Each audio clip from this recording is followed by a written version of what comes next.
So, welcome to this CSS layout series. This is the part two. Today we'll be treating the CSS positioning property.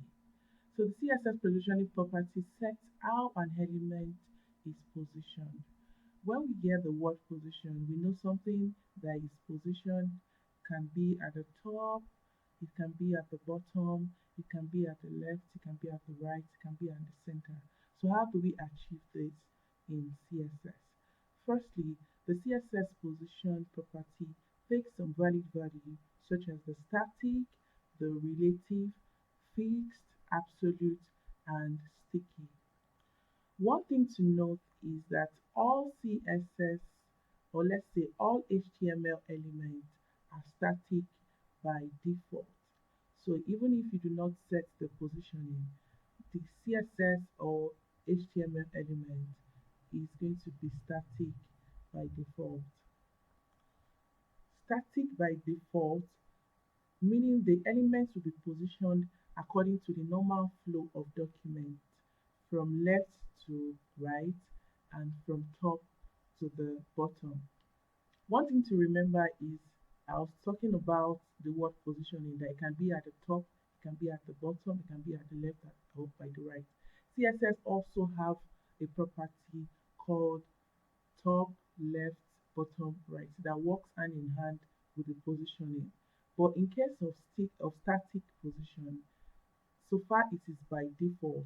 You cannot use the top, right, bottom, left properties when you set a position to static or when it is not even set, because automatically all HTML elements are static by default.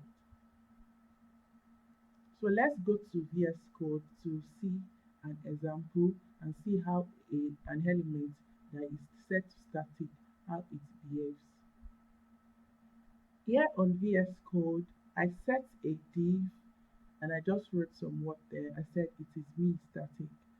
So I set some values to it. I selected the div and I set the position to static. Even if I do not select the position to static, by automatically by default it is static.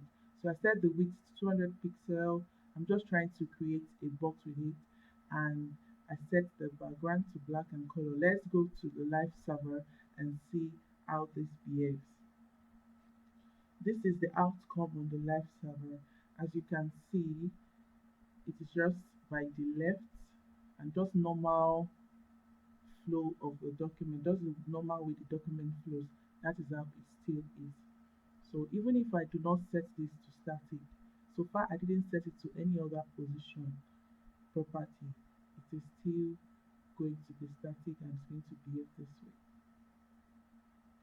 So stay with me. In the next video, we are going to be treating the CSS positioning relative property, and we are going to be treating the absolute property. Thank you for watching this video.